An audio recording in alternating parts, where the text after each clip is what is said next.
એટલે આજે મારી આપ સૌને વિનંતી છે, જે ક્લાસમાં મિત્રો સાથે સેટ નહીં થઈ શકે ને, એ ભવિષ્યમાં લાઈફ પાર્ટનર સાથે સેટ નહીં થઈ શકે.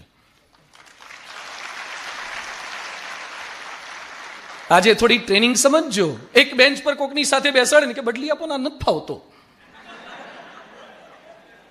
એલર્જી, માણસની એલર્જી. કેમ એલર્જી? બધા સાથે મેચ ન થઈ શકીએ આપણે. આ કરવાનું છે આપણે. યુનિટી, સંપની તાકાત. એટલે યુનાઇટ થતા શીખીએ. એના માટે સહન કરવું પડે, ટોલરેટ થવું પડે, અને સંપની ભાવના હશે તો તાકાત જનરેટ થશે. પણ સંપીએ તો થાય.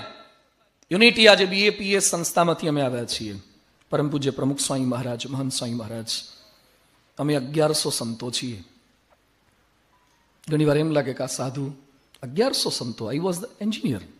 આવા અમે more than 250 are engineers. I was the single son of my parent as like me. અમે 250 જણા મા બાપના એકના એક દીકરા છીએ અને સાધુ થયા છીએ. શા માટે એકના એક દીકરા સાધુ થાય? શા માટે એન્જિનિયરો સાધુ થાય? કઈ તાકાત છે? 1100 સાધુ અને લાખો હરિભક્તો. ગાંધીનગરનું અક્ષરધામ 23 એકરમાં છે, દિલ્હીનું અક્ષરધામ 100 એકરમાં છે, અને આવનારા 2020 સુધીની અંદર અમેરિકામાં 254 એકરની અંદર હિન્દુનું ભવ્ય સ્થાન ઊભું થઈ રહ્યું છે. જે છે યુનિટી, સેમ પેજ પર રહેવા વાળા છીએ, એક વિચાર વાળા છીએ, કરી જ શકીએ, થાય જ. તો આપ બધાને પણ વિનંતી છે, આપના મમ્મી પપ્પા સાથેનું ટ્યુનિંગ વધારજો. જનરેશન ગેપ છે, કેટલાકને પપ્પા નથી ગમતા, મમ્મી નથી ગમતા. તો થોડોક ટ્યુનિંગ વાળો સ્વભાવ, મિક્સિંગ નેચર, તો તાકાત આવશે. અને એના ઉદાહરણ હોય તો ઇઝરાયલ. ખૂબ આ જેવડો દેશ છે, આજુબાજુ બધે મુસલમાનો છે, છતાં ઇઝરાયલ હંફાવે છે ને. આખા વર્ષમાં ખાલી 1, 2 કે 5 ઇંચ વરસાદ થાય છે અને વેજીટેબલ ને ફ્રૂટ્સ એક્સપોર્ટ કરે છે. અને આપણા ત્યાં ચેરાપુંજીમાં મોનસુંદરમમાં 1000 ઇંચ, 1200 ઇંચ, 1400 ઇંચ વરસાદ પડે અને ઉનાળામાં ભીખું થઈ ગયા હોય. સેજ કોકને બાઈ કડી જાય ને, ઉતરી, ઓય શું છે? ઘણા તો ગાડીમાં હોકી જ રાખે છે. દોસ્ત તું હોકીની ટીમમાં જતો રહે ને તો ત્યાં વધારે કામ લાગીશ. આ દાદાગીરીઓ કરવાના સ્વભાવ કાઢી નાખો. આ લુખાઓના કામ છે, આ ગુંડાઓના કામ છે. પરદેશમાં અમે જોયું છે, એક્સિડન્ટ 2 જણાના થાય, ગાડીના એક્સિડન્ટ થાય, પેલો ભાઈ આગળથી આવે, આ ભાઈ ઉતર્યો હોય, હેલો સર, સોરી. અમે જોયું લિટરલી, અમેરિકામાં એક્સિડન્ટ થતા જોયા, બંને એકબીજાના હાથ મિલાવે, સોરી. બંનેને ઇન્સ્યોરન્સ તો હોય જ, કંપની ભરે, આપણે શું કરવા મોઢું બગાડીએ, શું કરવા બબાલ કરીએ? અને આપણા ત્યાં તો અમુક લોકો જાણ્યા વગર 2-3 તો ફટકારી જ દે. અમુકને તો નાવા નીચોવાનું ના હોય, રોડ પરથી જતો હોય મારામારી જોઈ ને હાથ સાફ કરી આવે.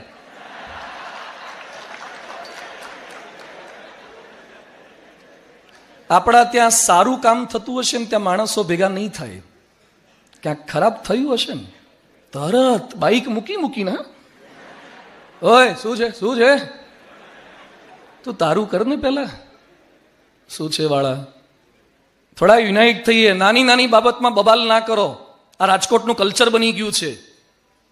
થોડા સંપીને રહેતા શીખીએ. થાય કોકની ગાડી અડી જાય, થઈ જાય. હવે માણસ છે, મશીન છે, અડીએ જાય. કોમ્પ્રોમાઇઝ કરવાની ભાવના, જતું કરવાની ભાવના, તો પાવરફુલ પર્સનાલિટી બનાવશે. એન્ડ ફોર ચેરિટી, થોડીક મદદની ભાવના, સહકારની ભાવના. એકવાર એક માછલીના બચ્ચાએ એની મમ્મીને પૂછ્યું, મમ્મી આપણે બધા કેમ પાણીની અંદર રહીએ ને માણસો બધા પાણીની બહાર રહે? એ લોકો જમીન પર ને આપણે કેમ પાણીમાં રહેવાનું?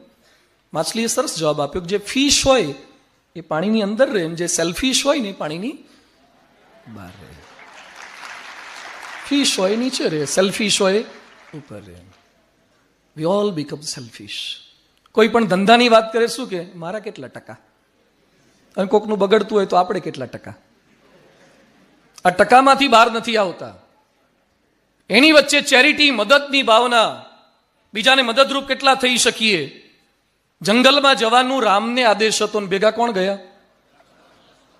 સીતા અને લક્ષ્મણ. કેમ ગયા સીતા ભેગા? આ કોકના રિસેપ્શનમાં ચોકી ધરીને જવાનું હતું, એકાદ દિવસ માટે પાર્ટી પ્લોટમાં જવાનું હતું. 14 વર્ષ માટે વાંચજો રામાયણ. સીતા 14 વર્ષ ગયા છે. સીતા રાજાની દીકરી હતી મહેલમાં, અને રથથી નીચે પગ નથી મૂક્યો. એ સીતાએ 14 વર્ષ સુધી એક દિવસ એમ કીધું નથી વોશિંગ વગર, મશીન વગર નહીં ચાલે. પિયરમાં ફોન કરવા જોઈશે, મારો ભાઈ મળવા આવશે. એક ફરિયાદ સીતાએ નથી કરી. સીતાએ સહન કર્યું છે. અને લક્ષ્મણ જાય ઘસાવાની ભાવનાથી. 14 વર્ષ લક્ષ્મણે સેવા કરી છે એના ભાઈ ભાભીની. આજે સગા ભાઈ માટે ખેતરનો એક શેઢો જતો નથી કરતા, ભાઈ માટે 5-10 રૂપિયા જતા નથી કરતા, નાની નાની બાબતમાં ઝઘડા કરીએ છીએ. લક્ષ્મણ 14 વર્ષ સુધી જંગલમાં ગયા છે, અને લક્ષ્મણ કરતા વધારે ધન્યવાદ તો એની ઉર્મિલાને આપવા પડે. એના પતિને ભાઈ ભાભીની સેવામાં જવા દીધા. આજકાલની ઉર્મિલા જવા દે? રાજકોટ રહેતો એક તેલનો ડબ્બો નો ગામડે જવા દે, ફટાકડાનું એક બોક્સ નો જવા દે ભાઈ ભાભી માટે, એના છોકરાઓ માટે. એ બધાની વચ્ચે ઘસાવાની ભાવના. જન્મદિવસની પાર્ટીઓ કરો છો ને બધા.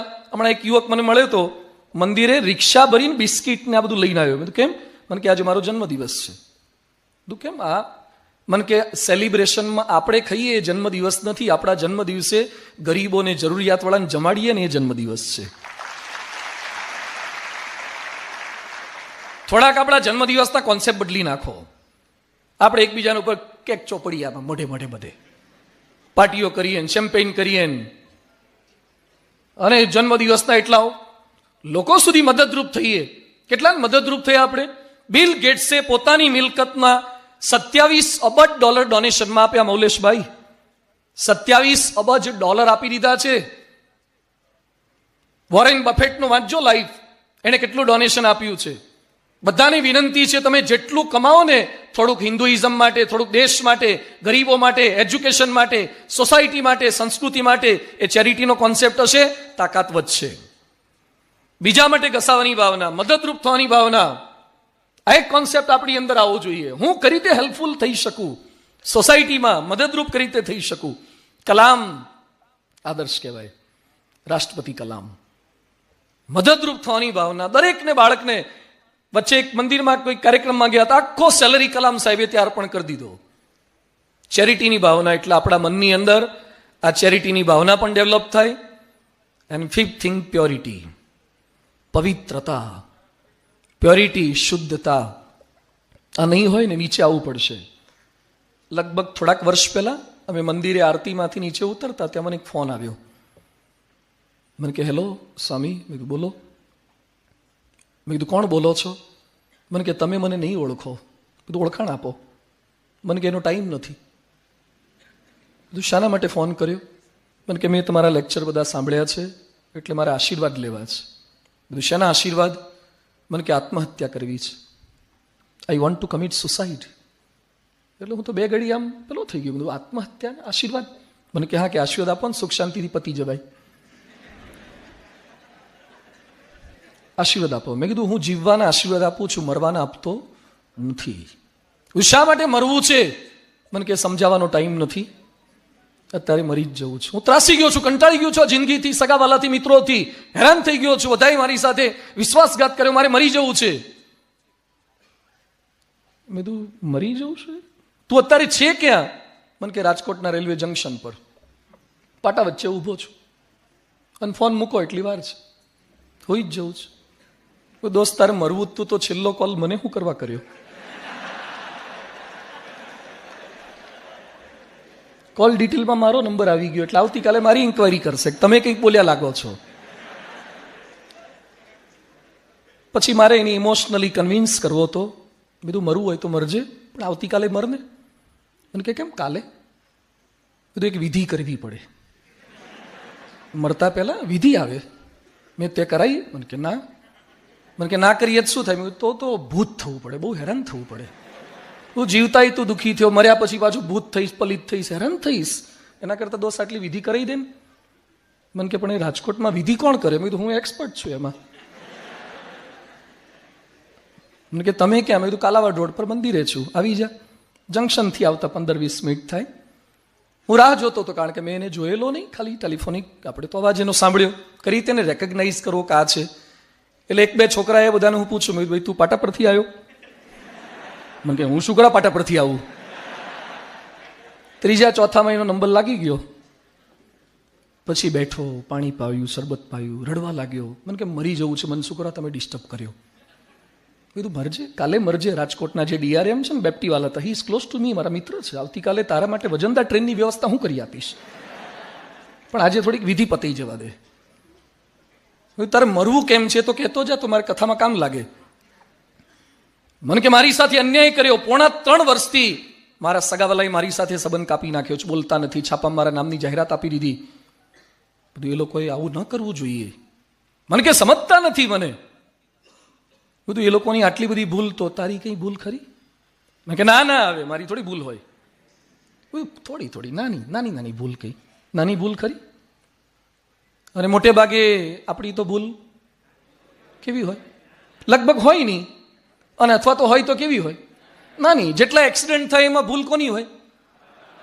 સામેવાળાની. આપણી તો ભૂલ જ ના હોય. ઘણા 3 વાર છૂટું થયું હોય, અને તો શું કે એવા ખરાબ મળી ગયા ને. અલા નાળિયેર 1 વાર ખરાબ નીકળે, 3 વાર બોધું નીકળે તો વાંક તારો કહેવાય.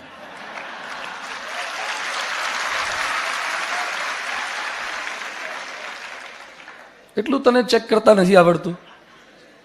વાંક આપણો જ નહીં, સિસ્ટમનો જ વાંક, ગવર્મેન્ટનો જ વાંક, એજ્યુકેશનનો જ વાંક, ભગવાનનો જ વાંક. તારી નાની કઈ ભૂલ? મને કે હા નાની ભૂલ ખરી. શું? મને કે હું ફાકી ખાવા લાગ્યો હતો. બીજું કઈ નાનું નાનું નાનું? મને કે સિગરેટ પણ પીવું છું. બીજી કઈ નાની ભૂલ? મને કે દારૂ પણ પીવું છું. બીજી કઈ નાની ભૂલ? નોનવેજ પણ ખાઉં છું. બીજી કઈ નાની ભૂલ? મને કે સ્વામી હું ચારિત્ર બાબતમાં પણ ભ્રષ્ટ થયો છું, વ્યભિચાર દુરાચાર કરવા લાગ્યો છું. બીજી કઈ ભૂલ? મને કે હું જુગાર રમું છું. તું જુગાર કેટલો રમ્યો? મને કે 40 લાખનો રમ્યો.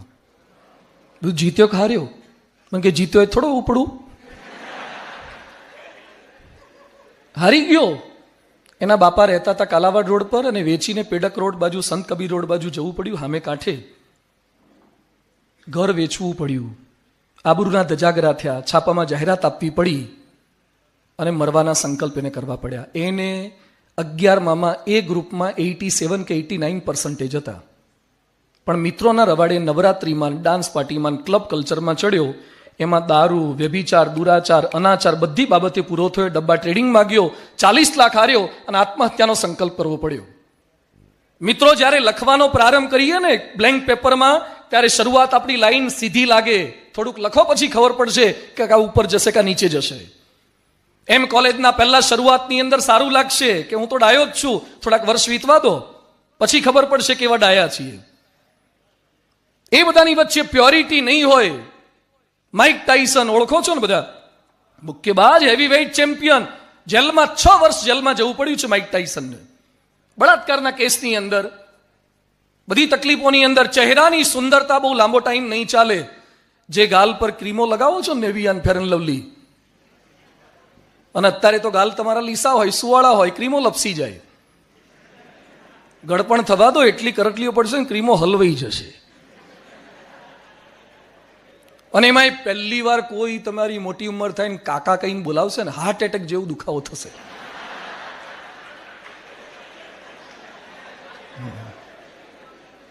અત્યારે આ તો તમે યુવાન છો અને કોલેજમાં છો, છોકરા છોકરીઓ બધા છો, એટલે કોઈક આપણી સામે જોવે તો જે મજા આવે.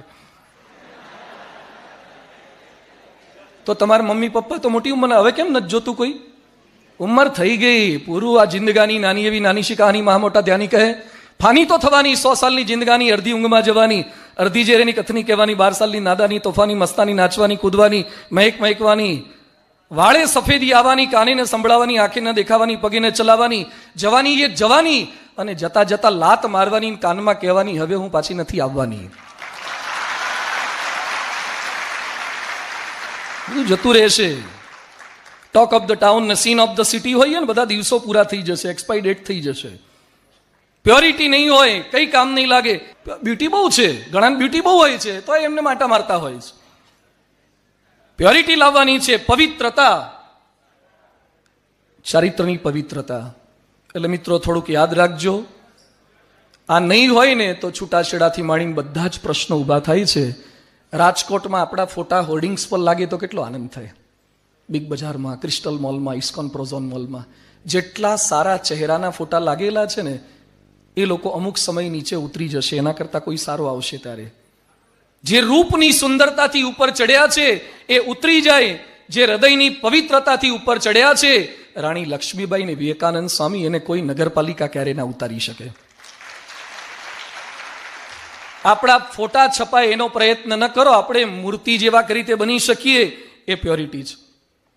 પરમ પૂજ્ય પ્રમુખ સ્વામીજી મહારાજ, એની એ પવિત્રતા, પ્રમુખ સ્વામી 6 ચોપડી જ ભણેલા હતા અને એમના અમે 1100 સાધુ છીએ. કયું બળ, કઈ શક્તિ, છોડી દેવાય? આટલું બધું છોડીને એમની સેવામાં આવી જવાય? અને કલામ સાહેબે પ્રમુખ સ્વામી મહારાજ પર 350-400 પાનાનું પુસ્તક લખ્યું છે, ટ્રાન્સેન્ડન્સ પર. વિશ્વના ઇતિહાસમાં કોઈ રાષ્ટ્રપતિએ એક વ્યક્તિ પર પુસ્તક લખ્યું હોય એવું પહેલું પુસ્તક હશે. એરોનોટિકલ એન્જિનિયરે 6 ચોપડી ભણેલા એક વ્યક્તિ પર પુસ્તક લખ્યું હોય એવું પહેલું પુસ્તક હશે. એક મુસ્લિમ વ્યક્તિએ હિન્દુ ધર્મગુરુ પર પુસ્તક લખ્યું હોય એવું પહેલું પુસ્તક પ્રમુખ સ્વામીજી પર લખાયું છે.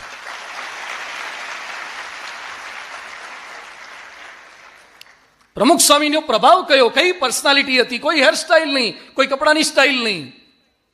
આ તમે કપડા કેટલા પહેરો છો મને ખ્યાલ છે, અલગ અલગ. અને રોજ સવારે ટાઈમ એમાં જ જાય કે શું પહેરવું, તો લોકો આપણી સામે જોયે. અમારે છે કઈ માથાકૂટ, આ 2 જ જોડી છે, એક જોડી અત્યારે પહેર્યા છે, બીજા તાર પર હુકાય છે.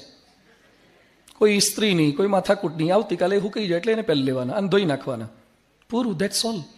આખી દુનિયા ફરીએ છે આ પહેરીને, કોઈ ના પાડતું નથી, કોઈ રોકતું નથી.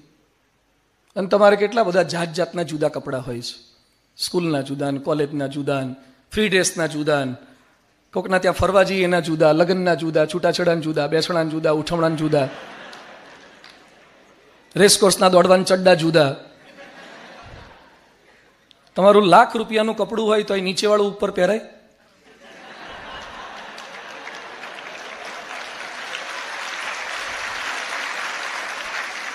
અમારું આ ઉપર વાળું નીચે પહેરાય, નીચે વાળું ઉપર પહેરાય. તાલી ના પડતા બાકી હોય આવી જજો આ બાજુ. જસ્ટ ફોર જોકિંગ મારે કહેવું એ છે કે કદાચ તમારી ગરીબ સ્થિતિ હોય ને તો કપડાની ચિંતા ના કરો.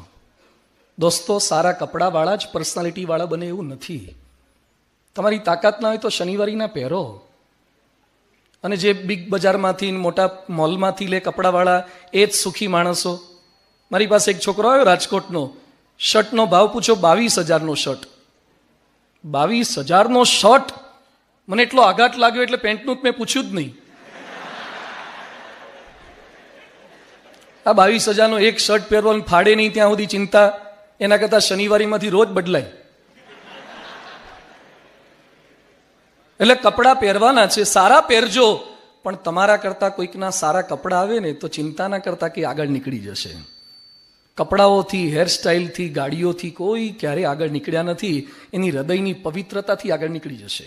પ્યોરિટી, ચારિત્ર બાબતની અંદર આ થશે તો છૂટાછેડા નહીં થાય. પણ આ મોબાઈલ આવ્યા પછી તો ડ્યુઅલ સિમ કાર્ડ અને પ્રોબ્લેમ આના વધવાના. ફેસબુક, વોટ્સએપ, ઇન્સ્ટાગ્રામ, એ બધાને લીધે છૂટાછેડાનો રેશિયો વધવા લાગ્યો. પેલા જેને ભૂલી જતા એ બધા હવે પાછા યાદ આવે છે. યાદ આવે નહીં એટલું નહીં, પાછા સતાવે છે અને હેરાન થાય છે. એટલે છૂટાછેડાના પ્રમાણ વધશે. ખાલી મોબાઈલ વાપરતા આવડી જાય એટલાથી રાજી ન થતા. ઘણા ચાલુ ક્લાસમાં, હવે તો આ બહુ સ્માર્ટ જનરેશન છે. આમ ક્લાસમાં બેઠા હશે, જોતા હશે તમારી સામે, નીચે તો ઓનલાઈન હોય. હા, આમ નીચે આમ મેસેજિંગ થતા હોય, ટેક્સ્ટિંગ થતા હોય, ખબર ના પડે. એટલે ખાલી મોબાઈલ વાપરતા આવડતા હોય ને ચિંતા, એટલાથી રાજી ના થાવ. અમે લંડનની બાજુમાં બોલ્ટન ગયા હતા, એક ભાઈના ઘરે જમવા બેસતા, તેનો નાનો છોકરો બહુ રડતો હતો. એ બધું એને છાનો રાખો ને મમ્મીને આપી આવો. મને કે એક કામ કરો, એને એના ખિસ્સામાંથી આઈફોન કાઢ્યો અને નાનકડા છોકરાના હાથમાં મૂક્યો. નારો ઘડીમાં શાંત થઈ ગયો. 1.5 વર્ષનું પોમેરિયન જેવું. અને એને તો હાથમાં લઈને આમ કરવા લાગ્યો. આમ હવે આ ટચ સ્ક્રીન આવ્યા પછી તો ડોહાડોહી બધા આમ જ હોય છે. તો આને છોકરાએ આમ કર્યું અને એને જે ગમતું હતું એ કાઢ્યું અને ખુશ થઈ ગયો. પહેલા તો આપણે નાના હતા ત્યારે તો ઘૂઘરાન છડાન ઘોડિયા પર લટકતા હોય, પેલો આમ દબાવીને વાંદરું ગુલાટ થઈ જાય ને આવું બધું આવતું હતું. મને આશ્ચર્ય થયું કે આ હારો શીખી કેમ ન ગયો. પછી લાઈટ થઈ કે હવે જેટલા નવા જન્મવાના ને એ અંદરથી જ ડાઉનલોડ કરીને આવવાના.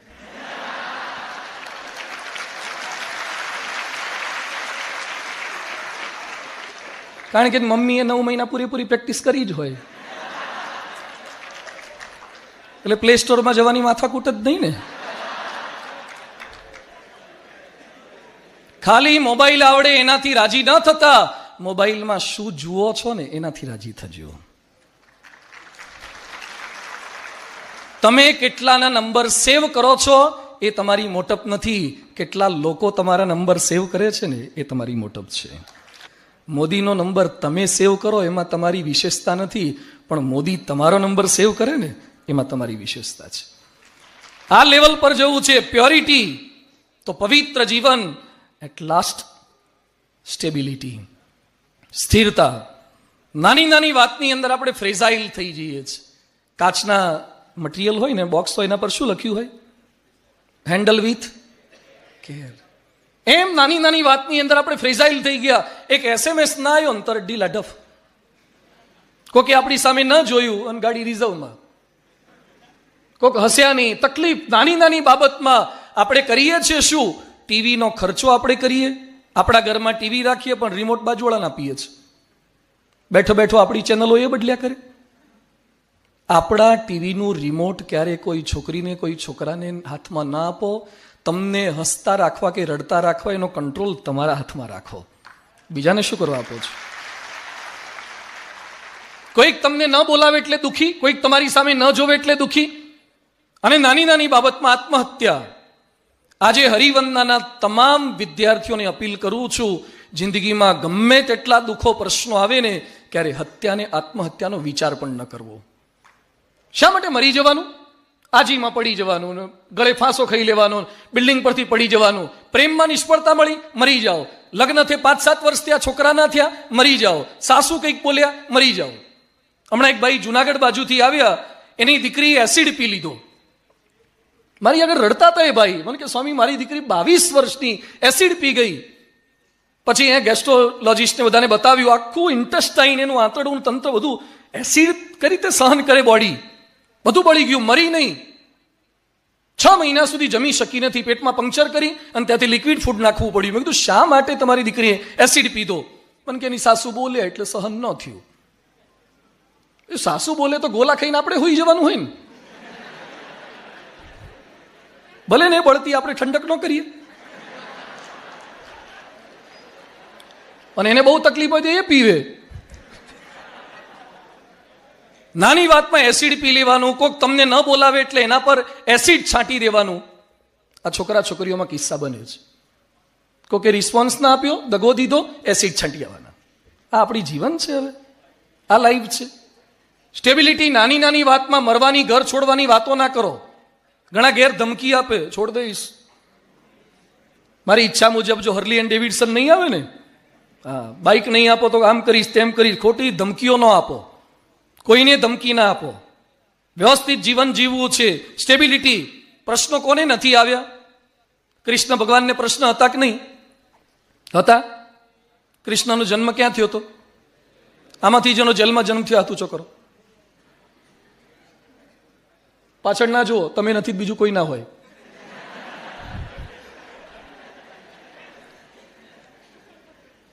કૃષ્ણનો જન્મ જેલમાં, બાળપણ ખરાબ રીતે વીત્યું, માખણ કોઈ ના આપે. આજે બધા જન્માષ્ટમી માખણ ખવડાય, એ વખતે હતા ત્યારે કોઈ દેતું નહોતું. ભગવાન હોય ત્યારે કોઈ ઓળખતું નથી. કૃષ્ણ ભગવાનના જીવનમાં પ્રશ્ન. એક દિવસ એમનો નબળો ફોટો જોયો, એક ફરિયાદ જોઈ, અને આપણે શા માટે ફ્રસ્ટ્રેશન, ડિપ્રેશન, સાયકિક પેશન્ટ. કેટલાક લોકો બોર્ડ મારે, do not disturb me. Indian do not disturb me ના બોર્ડ મારે જ નહીં. એવું બોર્ડ લગાવો, no one can disturb me. કોઈની તાકાત નથી મને ડિસ્ટર્બ કરી શકે. ફ્રેઝાઇલ ન થાવ. અને છેલ્લે આ બધું જ કરવા માટે તાકાત આવશે સ્પિરિચ્યુઆલિટીમાંથી, અધ્યાત્મમાંથી, ભગવાનમાંથી. તમે જેને માનો છો એને પણ કંઈક ભગવાનની શક્તિનો વિચાર કરો. ભગવાન સાથે આપણું જોડાણ થાય. આપણી પેઢીમાં શું થતું જાય છે, થોડાક ભણે ને I don't believe in God, હું ભગવાનમાં માનતો નથી. શું ભગવાનમાં માનતા નથી?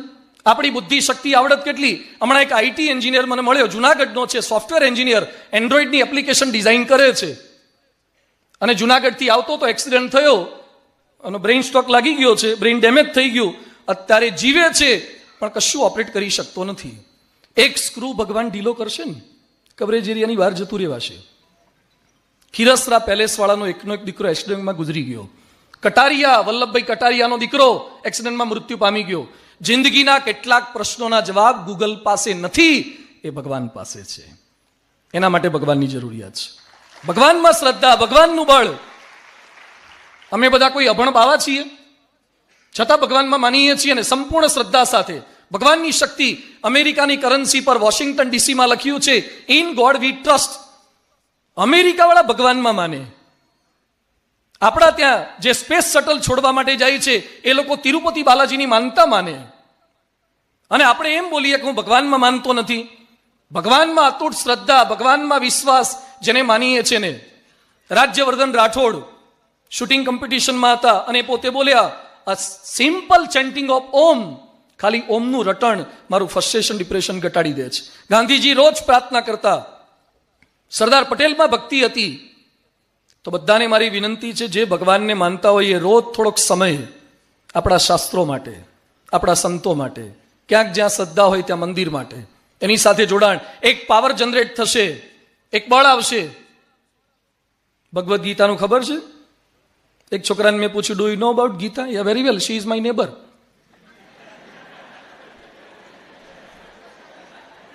એટલે તારી એ ગીતાની વાત નથી. થોડી ભગવદ્ ગીતા વાંચો. જે ભગવદ્ ગીતા વાંચે ને ક્યારેય સાયકિક પેશન્ટ હોય જ નહીં, ક્યારેય ફ્રસ્ટ્રેશન, ડિપ્રેશન આવે જ નહીં. અર્જુનના કેવા પ્રોબ્લેમના સોલ્યુશન કૃષ્ણ પરમાત્માએ આપ્યા છે. તો ભગવદ્ ગીતા, રામાયણ છે, ઉપનિષદ છે, આપણી પાસે બધી જ વસ્તુ છે. પેકેજિંગ ખાલી પરદેશીઓ કરે છે. આપણી પાસે રો મટીરિયલ તો છે જ. એટલે થોડીક વિનંતી એ છે, વાંચીએ, મા બાપને પગે લાગીએ. આમાંથી કોઈ પોતાના મમ્મી પપ્પાને ક્યારેક પગે લાગે છે?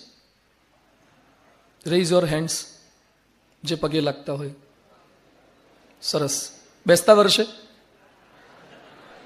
કે રોજ? રોજ પગે લાગતા હોય તો અભિનંદન. રોજ પગે લાગો મમ્મી પપ્પાને, તાકાત આવશે, પર્સનાલિટી બનશે.